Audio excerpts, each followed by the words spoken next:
Hello everyone, welcome back to Psyche Chat with Shikha Sharma. How are you all?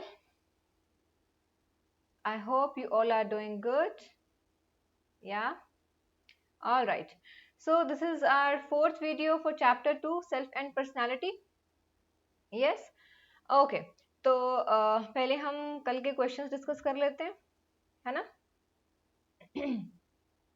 Okay. So these were the two questions. The first is define relationship between culture and self. Culture and self में क्या relationship है ये हमें define करना है. How we are going to define that?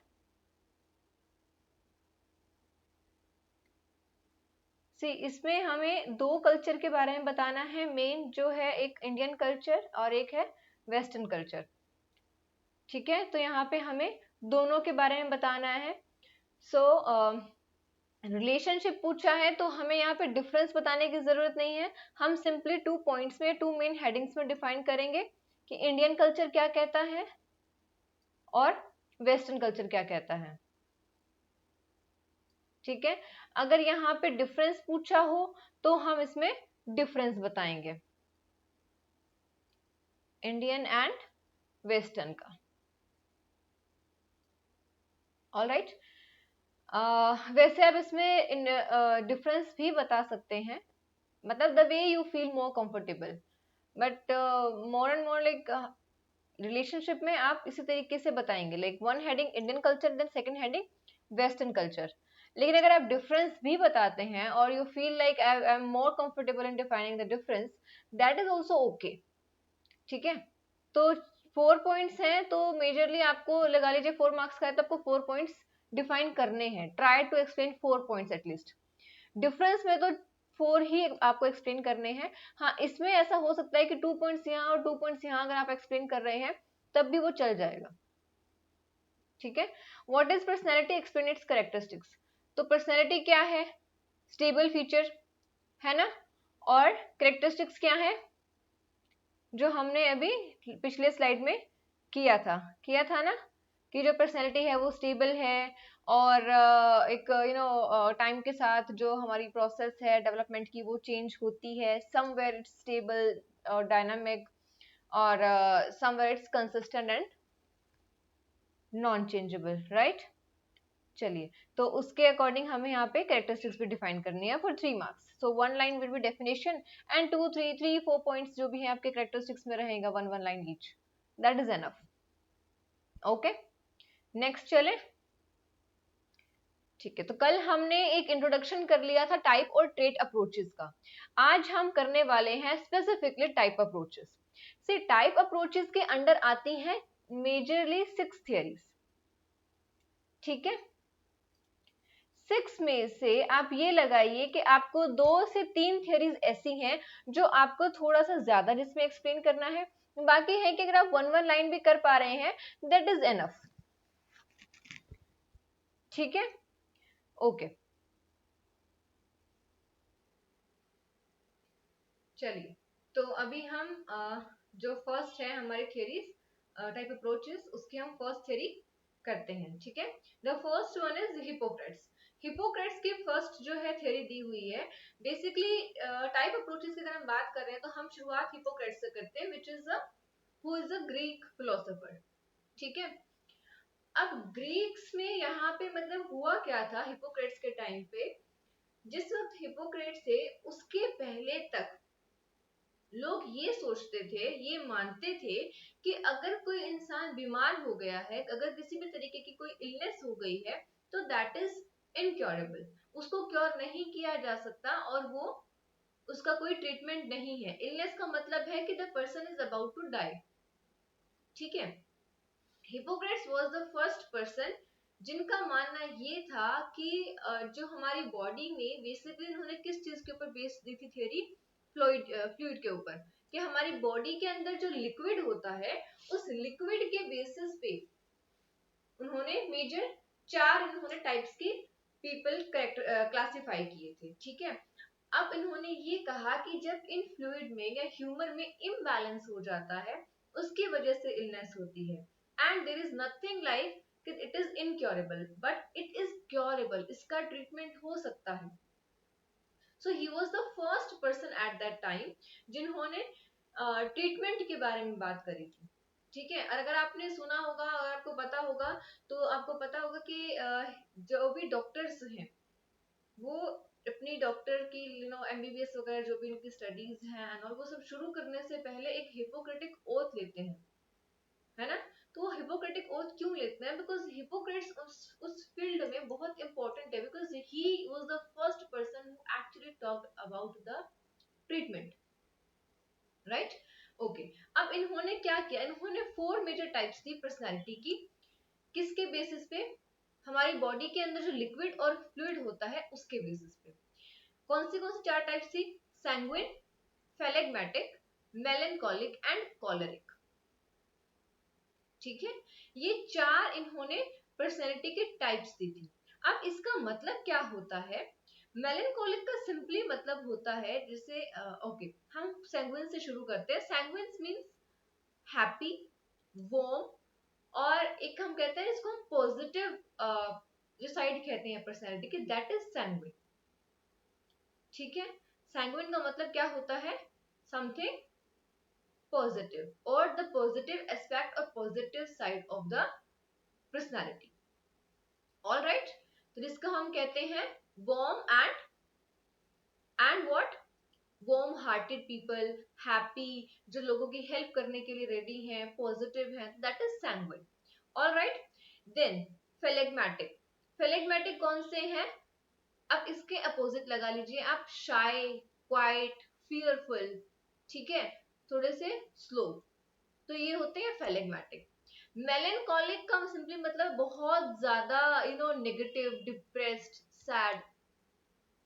Okay, यानी कि आप समझिए मेलनकॉलिक मतलब डिप्रेशन। एंड कॉलरिक, कॉलरिक कौन से लोग होते हैं? कॉलरिक का मतलब है एनर्जेटिक एंड पैशनेट। ठीक है, ये 4 टाइप्स के इन्होंने पर्सनालिटी के दिए थे on the basis of what, on the basis of the fluid in our body. ठीक है, ओके, सी इनके जो 4 टाइप्स या पर्सनालिटी के जो ट्रेट्स मैंने आपको बताए हैं वो आपको करने की जरूरत नहीं है, आपको उसको याद करने की जरूरत नहीं है, you just need to identify that. ठीक है, या इनके सिर्फ नाम अगर आप याद रखते हैं that is more than enough. ये जो क्वेश्चन है ये हार्डली 1 या 2 मार्क्स में आएगा, नॉट मोर देन दैट। ठीक है, नेक्स्ट चरक संहिता। इसके बाद बारी आती है चरक संहिता की। चरक संहिता में क्या बताया है इन्होंने भी, इसमें भी हमारी बॉडी के ह्यूमर्स के बारे में ही बात करी है, बट इन्होंने 3 मेजर दोष बताए हैं। त्रिदोषा थ्योरी भी इसको हम कहते हैं, देखो यहाँ पे लिखा भी हुआ है त्रिदोषा थ्योरी। वाता, पित्ता एंड काफा, 3 इन्होंने दोष बताए हैं, वात, पित्त और काफा। अगर आपने आयुर्वेदा के बारे में पढ़ा है या कभी भी आप किसी आयुर्वेदिक डॉक्टर के पास गए हैं तो ये चीज आपको जरूर पता होगी। ठीक है, चलिए, तो हमने भी त्रिदोषा थ्योरी कर लिया है। अब इसमें क्या कहता है, इसमें जो चरक संहिता है वो क्या कहता है, क्या कहती है, इट्स अ बुक बेसिकली जो चरक ने लिखी थी, आचार्य चरक। So each refers to, each what? Each dosha refers to the type of temperament called prakriti. एक इंसान के, एक मनुष्य के प्रकृति और नेचर के बारे में ये बात करते हैं, टाइप ऑफ टेम्परामेंट, कि हमारा टेम्परामेंट है, हमारा जो व्यवहार है, हमारी जो नेचर है वो किस तरीके का है। ठीक है, नेक्स्ट इज त्रिगुणा थ्योरी। त्रिगुणा के बारे में आई थिंक मैक्सिमम लोगों ने सुना भी होगा, सत्वा, राजस एंड तामस।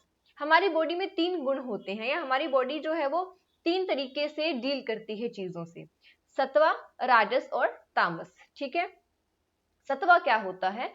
सत्व जो गुण है वो क्या कहता है कि जो इंसान क्लीनलीनेस रखता है, ट्रूथफुलनेस रखता है, ड्यूटीफुलनेस, अपने काम के लिए अलर्ट है, एक्टिव है, डिटैचमेंट, डिटैचमेंट का मतलब ये है कि जो मोह माया की हम जिससे बात करते हैं उससे वो दूर है, डिटैच्ड है, तो उसका कोई पर्टिकुलर सोर्स नहीं है अटैचमेंट का, अगर उसे सब कुछ छोड़ना है तो वो छोड़ सकता है। ठीक है, जैसे जो संत महात्मा वगैरह होते हैं, जो हाँ, वो जो लोग संन्यास ले लेते हैं, बेसिकली ये उनके बारे में बात होती है। सत्वा मतलब संत। ठीक है, एंड डिसिप्लिन, तो वो बहुत हाईली डिसिप्लिन लाइफ वो जीते हैं, है ना। सो यहाँ पे ये है सत्वा गुण, जिनके अंदर सत्वा गुण हाई होता है उनके अंदर ये सब कैरेक्टरिस्टिक्स होती है। ऑलराइट, राजस गुण, जिन लोगों में राजस गुण हाई होता है उनके अंदर क्या होता है। अब आप राजस से किससे एसोसिएट करेंगे राजस को, राजा से। ठीक है, just to make this characteristics learn, ताकि आप इजीली इन कैरेक्टरिस्टिक्स को लर्न कर सके, इसीलिए मैं आपको ये बता रही हूँ। सत्वा को हम किससे करेंगे, सेंट से, संत से। ठीक है, तो राजस में क्या होता है, इंटेंस एक्टिविटी, बहुत एक्टिव होता है राजा। डिजायर फॉर सेंस ग्रेटिफिकेशन, उसको ग्रेटिफिकेशन भी चाहिए, नहीं कि अगर उसको कोई राज्य पसंद आ गया तो उसको वो राज्य चाहिए, है ना। क्लासिफिकेशन, एनवी मीन्स जलन, के अच्छा दूसरे राज्य के पास मेरे से ज्यादा है, मेरे पास कम है। एंड मेटेरियलिज्म, मेटेरियलिज्म मतलब जो हमारी मोह माया है, जो मेटेरियलिस्टिक वर्ल्ड है, उससे ज्यादा इन लोगों को अटैचमेंट होता है। ठीक है, नेक्स्ट इज तामस। तामस इज वो कह सकते हैं, किसके बारे में बात करें हम, नेगेटिव लोग, या जिसको हम राक्षस कहते हैं। ठीक है, अगर सेंट आया है, राजा आया है, तो ऑफकोर्स राक्षस भी तो आएगा ना, तो यहाँ पे हम उसके बारे में बात कर रहे हैं कि जिन लोगों में तामस का जो नेचर है वो ज्यादा होता है, तामस गुणा जिनमें ज्यादा होता है, उसमें क्या होता है, एंगर बहुत ज्यादा होगा, एरोगेंस होगा, डिप्रेशन, लेजीनेस एंड हेल्पलेसनेस। हर बात पे ना ये लोग इस तरह की बात करेंगे कि यार मैं तो क्या ही करूं, कुछ हो ही नहीं रहा है लाइफ में। They are like they are doing nothing and they are just complaining. ठीक है, तो वो उस टाइप के जो लोग होते हैं उनमें कहीं ना कहीं तामस गुण जो है वो ज्यादा होता है, एज पर त्रिगुणा थ्योरी। ठीक है, अब ये थ्योरी किसने दी, कैसे दी, इसके बारे में हम बात नहीं करते हैं, क्योंकि ये जो थ्योरी है ये इंडियन स्क्रिप्चर से उठाई गई है। ठीक है, तो और ये उस वक्त की बात है जब एक्चुअली लोग इस चीज को बहुत पढ़ रहे थे। अब बहुत सारी थ्योरीज ऐसी भी हैं जो डिफरेंट डिफरेंट लैंग्वेजेस में कन्वर्ट हुई हैं। ठीक है, तो ऑफ कोर्स इंडिया का भी बहुत इसमें योगदान रहा है, ऐसी चीजें नहीं है कि हम इंडियन स्क्रिप्चर्स को नहीं पढ़ते हैं, वी डू दैट। ठीक है, बट हम उससे कितना अग्री करते हैं, that depends. Okay, so basically what the last line says, all the three gunas are present in every person, हर एक इंसान में तीनों गुण प्रेजेंट होते हैं, इन डिफरेंट डिग्रीज, अलग अलग डिग्रीज में, किसी में ज्यादा किसी में कम, किसी में सत्व गुण ज्यादा होगा तो किसी में राजस गुण ज्यादा होगा। तो इस तरीके से हर एक इंसान में तीनों गुण रहते हैं, बट वो उनकी डोमिनेंस डिपेंड करती है, एक कोई डोमिनेटिंग हो सकता है, बाकी दोनों भी रहेंगे। इट मीन्स कोई भी इंसान अकेला एक संत नहीं हो सकता, अकेला एक राजा नहीं हो सकता, और अकेला एक राक्षस भी नहीं हो सकता। All of us used to have all three of them, but in different degrees. ठीक है, चले आगे। तो यहाँ पे हमारी तीन थ्योरीज हो गई हैं, ये बहुत छोटी छोटी थ्योरीज है। यहाँ पे आपको सिर्फ याद क्या रखना है, जो तीन वर्ड्स हैं वो याद रखने हैं, मेजर वर्ड्स, मतलब जैसे फर्स्ट हिपोक्रेट्स में है सैंगुइन, फेलेग्मेटिक, मेलनकॉलिक एंड कॉलरिक, चार ये वर्ड्स याद रखने हैं। इनको थोड़ा सा याद करना पड़ेगा, थोड़ा टेक्निकल से लगते हैं। चरक संहिता में वाता, पित्ता एंड काफा, तीनों याद रखने हैं। Sattva is sorry triguna theory is sattva, rajas and तामस, ये आप लोगों ने सुना होगा, तो you must be like may be familiar with these words. ठीक है, तो आपको बस थोड़ा सा आइडेंटिफाई करना है। ओके, नेक्स्ट थ्योरी है वो है शेल्डन की। शेल्डन ने जो ऐसी थ्योरी दी थी जो बहुत मतलब अच्छा, आप पहले थ्योरी को समझिए फिर बताइए कैसी लगती है। ठीक है, इन्होंने थ्योरी दी थी बॉडी बिल्ड पे, यानी कि हमारी बॉडी जिस तरीके से है, जो हमारी बॉडी का स्ट्रक्चर है, उसी के अकॉर्डिंग हमारा जो नेचर है वो डिसाइड होता है। ठीक है, and temperament as a main basis for classification, उसने बॉडी बिल्ड पे और टेम्परामेंट पे मेन जो है क्लासिफिकेशन करी थी। इसने क्या कहा, तीन तरीके के लोग होते हैं। The first one is endomorph, endomorph मतलब it's fat, soft and round, जिनकी बॉडी फैट होते हैं, मोटे लोग होते हैं, सॉफ्ट होती है, फ्लफी सी एंड राउंड, गोल होगी ना बॉडी, ऑफ कोर्स मोटे हैं तो गोल हो गई। ये लोग, इनका नेचर कैसा होता है, relax and sociable, jolly nature के होते हैं, और सोसाइटी में बहुत ज्यादा घुलना मिलना, हंसना, हंसी मजाक करना, वो सब करते हैं। Mesomorph, second is mesomorph, mesomorph मतलब स्ट्रॉन्ग मैस्कुलेचर, मसल्स वाले जो मसल मैन होते हैं, जिसको बोलते हैं ना हम जैसे जिम विम करने वाले लोग, rectangular and strong body build. तो इन लोगों का नेचर कैसा होता है, एनर्जेटिक एंड करेजियस, यानी कि उनकी बॉडी स्ट्रॉन्ग है तो मतलब उनके अंदर करेज होगा, मार पिटाई करने वाले और इस टाइप के से लोग होंगे। लास्ट इज एक्टोमॉर्फ, जो लोग पतले हैं, पतले, लंबे और फ्रेजाइल। फ्रेजाइल मतलब ऐसा लगता है उनको देख के अभी टूट के गिर जाएंगे। मैं भी पतली हूँ वैसे, बट मैं फ्रेजाइल नहीं हूँ, ठीक है। Okay, brainy, artistic and introverted. इस तरह के लोग कैसे होते हैं, इंट्रोवर्टेड होते हैं, ब्रेनी मतलब दिमाग वाले होते हैं, एंड आर्टिस्टिक क्रिएटिव होते हैं, ठीक है। अब आप बताइए, do you agree with these characteristics? I think no. मतलब आज के टाइम पे की अगर हम बात करें, ये आई डोंट थिंक उस वक्त भी ये थ्योरी बहुत रिलायबल रही है या नहीं रही है, लेकिन आज के टाइम पे तो ये थ्योरी बिल्कुल भी रिलायबल नहीं है। क्यों नहीं है? क्योंकि आज हम जिम जाके अपनी बॉडी को जैसा हम चाहे वैसा हम बना सकते हैं, and it literally have no sense saying कि अगर कोई इंसान बहुत फैट है, हेल्दी है, तो वो बहुत रिलैक्स्ड और सोशेबल होगा। मतलब ये वो होगी जो हम स्टीरियोटाइप्स माइंड में रखते हैं कि अगर कोई इंसान बहुत पतला है तो हम किसी परेशानी में हो क्या, या सडन कोई वेट गेन या वेट लॉस हुआ है। एक्चुअली सडन है तो वो ऑफ कोर्स कोई ना कोई रीजन रहा होगा उसके पीछे, लेकिन अगर कोई पर्टिकुलर रीजन नहीं है तो भी कभी कभी हमारे हार्मोनल चेंजेस की वजह से भी सडन वेट गेन या वेट लॉस हो सकता है। इसके पीछे जरूरी नहीं है कि हमारा नेचर ही हो, या अगर कोई मोटा है तो वो ऐसा होगा, अगर बहुत मसल्स वाला है और जिम विम जाने वाला है तो वो ऐसा नेचर होगा। It's literally have no sense and no meaning, it's a funny theory literally. चलिए, बट आपको याद करनी पड़ेगी, क्वेश्चंस आते हैं इसमें से, हाँ सच में आते हैं। आप अगर बात करें 11th-12th की, तो 11th-12th में तो आते ही आते हैं, यहाँ तक कि ये सेम थ्योरी का क्वेश्चन यूजीसी नेट के एग्जाम में भी आता है। So you have to do it anyhow. There is no escape. Okay. Jung, ये प्लीज याद रखें, ये JUNG, जंग नहीं बोलेंगे इसको, ना जूंग बोलेंगे, इट्स यूंग, ठीक है। जे इज साइलेंट। ये इसलिए होता है बेटा क्योंकि बहुत सारे जो अलग अलग थियोरीज हैं, साइकोलॉजिस्ट हैं, कोई जर्मनी से है, कोई यूएसए से है, कोई इंग्लैंड से है, तो वो उसकी वजह से उनके लैंग्वेज में जो the way they use to speak ना, उसमें डिफरेंस होता है, ठीक है। एंड ऑफ कोर्स इनको हम इंग्लिश में ट्रांसलेट कर रहे हैं, English is not prevailing all over the world ना, English is just a communication वाली लैंग्वेज, कि आपको अगर कोई और लैंग्वेज नहीं आते तो थोड़ा बहुत टूटी फूटी आपको इंग्लिश आती होगी, सो you can communicate, that is it, nothing else. Grouped, okay, Jung ने क्या बोला कि इसने जो ग्रुप बना दिए लोगों के दो तरीके के, मेजरली टू टाइप्स में इन्होंने ग्रुप बनाए थे। First is introvert and the other one is extrovert. Yes, you are getting it exactly right. जो introvert, extrovert हम normal layman language में use करते हैं words, you are introvert, you are extrovert, it is the same. ठीक है? So people who prefer to be alone tend to avoid others. वो लोग जो अकेले रहना पसंद करते हैं और दूसरों को अवॉइड करते हैं। withdraw themselves in face of emotional conflict. अगर वो परेशान है तो अपने आप को सबसे अलग कर देंगे, withdraw कर देंगे, and are shy.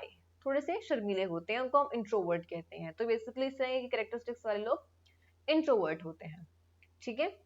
एक्सट्रोवर्ट क्या होते हैं, कौन से होते हैं, लाइक मी, सोशेबल, आउटगोइंग, घूमना फिरना बहुत पसंद है, और कहीं पे भी ट्रैवल कर रहे हैं, कहीं जा रहे हैं, कुछ भी है तो you are not feeling hesitant कि हम बात करें कि नहीं करें, किसी से हेल्प चाहिए तो you are like open to talk to others.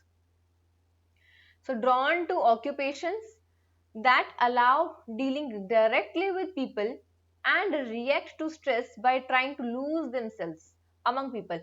अब अगर इनको, अब एक पहली चीज तो ऐसे ऑक्यूपेशन चाहिए इनको जहां पे ये लोगों से डायरेक्टली डील कर सके, they use to prefer those kind of occupations, ठीक है। देन सबसे उसके बाद नेक्स्ट चीज क्या है कि अगर ये परेशान है, लाइक इंट्रोवर्ट अगर इमोशनल कंफ्लिक्ट में है तो वो विड्रॉ कर लेंगे अपने आप को, सबसे अलग कर देंगे अपने आप को, लेकिन ये अगर परेशान है तो ये ऐसी एक्टिविटीज करना पसंद करते हैं जहाँ पे बहुत सारे लोग इन्वॉल्व होते हैं, पार्टी चले गए, डांस कर लिया, घूमने चले गए, तो ऐसी चीजें करना पसंद करते हैं। एंड सोशल एक्टिविटी, तो सोशली काफी एक्टिव होते हैं, ठीक है। So we are done with 5 theories of type approaches.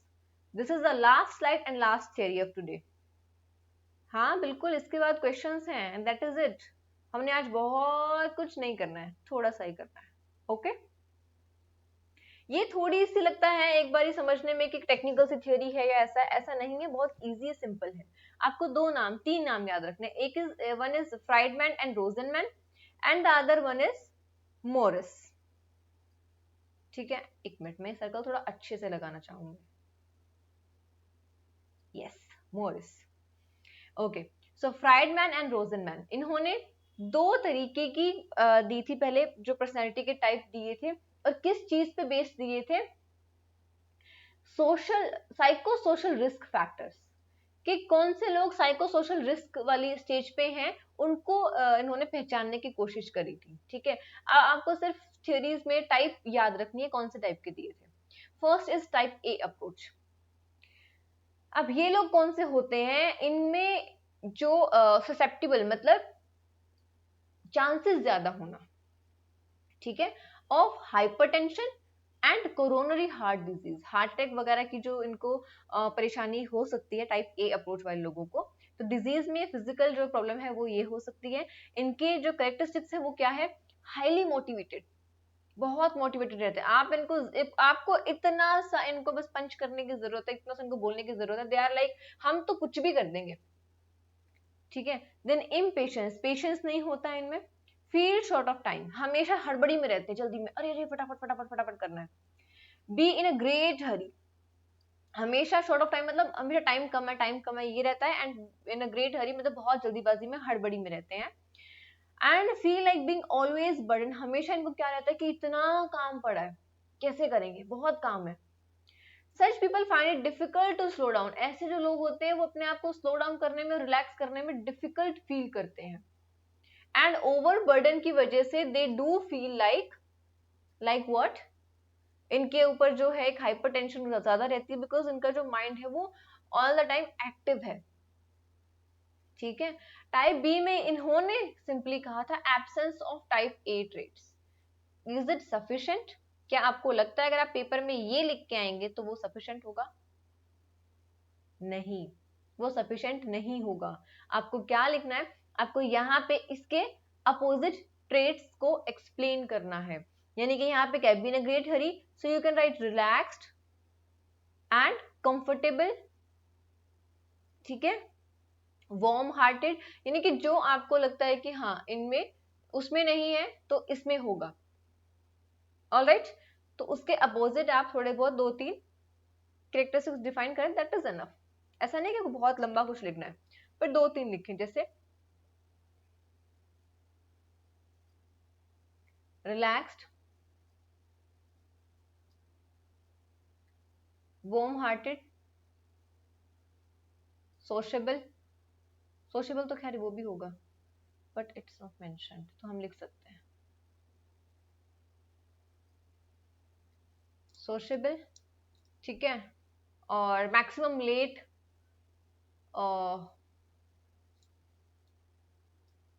Can't follow deadlines, इस तरीके से भी आप लिख सकते हैं, या ऑलवेज लेट काइंड ऑफ।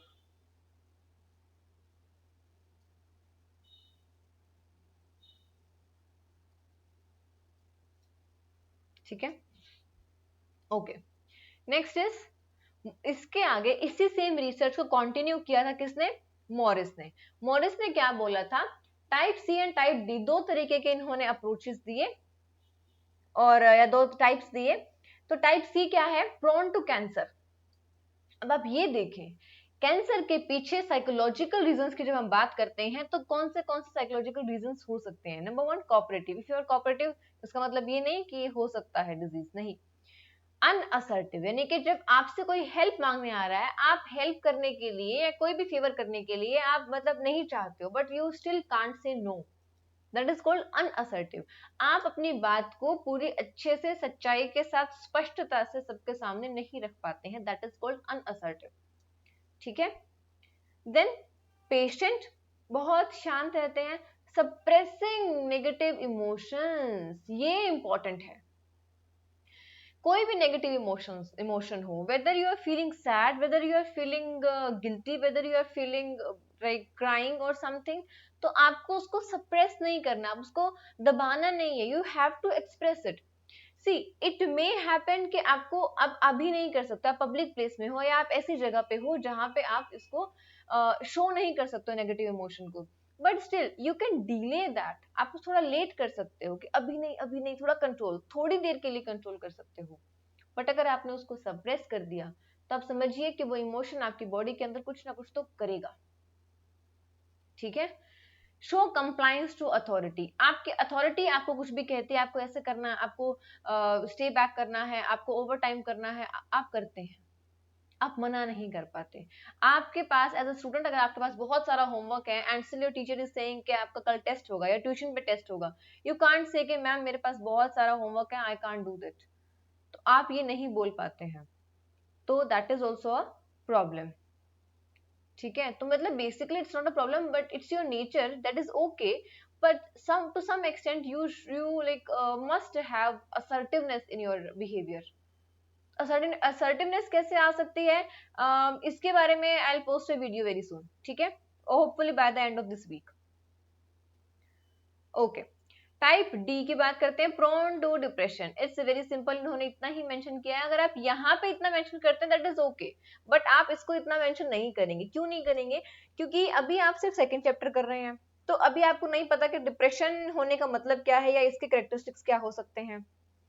तो जब तक आप फोर्थ चैप्टर करेंगे जिसमें हम पढ़ेंगे साइकोलॉजिकल डिसऑर्डर्स के बारे में, तो वहां पे हम डिप्रेशन के बारे में पढ़ने वाले हैं, है ना, तो वो जब चैप्टर करेंगे वहां से आप डिप्रेशन वाले जो कुछ करेक्टरिस्टिक्स है, 1 2 3 पॉइंट कुछ यहाँ पे डाल सकते हैं।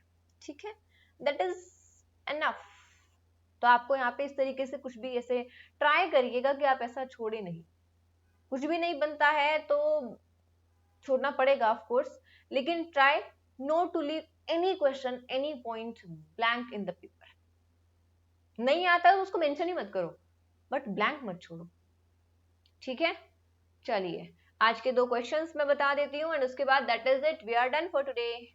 Okay okay, how many theories do we study under type approaches, type approaches के अंदर कितनी थियरीज करी हमने, 6 करी ना, उन सबके नाम बताने हैं, नाम नहीं आता है तो फिर आपको क्या बताना है, थियरी और थियरिस्ट के नाम, तो थियरीज के नाम नहीं पता तो थियरिस्ट के बता सकते हैं। ठीक है, 3 मार्क्स में है ये।